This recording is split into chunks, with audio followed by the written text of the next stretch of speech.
হবিগঞ্জ জেলার নবীগঞ্জ উপজেলার রুদ্র গ্রামে এসেছি। এই গ্রামের একটি টিলার উপরে এই বাড়িটি যে কোনো সময় ধসে পড়তে পারে।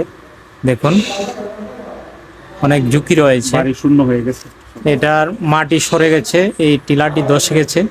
এটা বৃষ্টি শুরু হলেই টিলা ধস শুরু হয়। এইখানের এই বাড়িটি সম্পূর্ণ ঝুঁকিতে রয়েছে। যে কোনো সময় এই বাড়ির এই যে বিল্ডিংটি, এই যে পাকা ঘরটি, এটি ভেঙে পড়তে পারে। এ ব্যাপারে আসলে জরুরি ভিত্তিতে ব্যবস্থা নেওয়া প্রয়োজন। এখানে দেখুন, এই যে টিলা ধসতে ধসতে কোথায় এসেছে দেখুন। এই যে দেখুন, এইখানে দেখুন,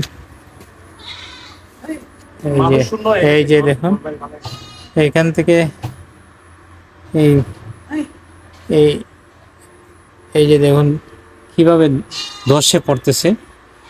বৃষ্টি হলেই এখানে মাটি ধসে পড়ে। আস্তে আস্তে এই বাড়িটি, এই ঘরটি, পুরো ঘরটি ঝুঁকিপূর্ণ হয়ে পড়েছে। এ ব্যাপারে দ্রুত ব্যবস্থা নেওয়া প্রয়োজন মনে করি। এই যে দেখুন, এই টিলার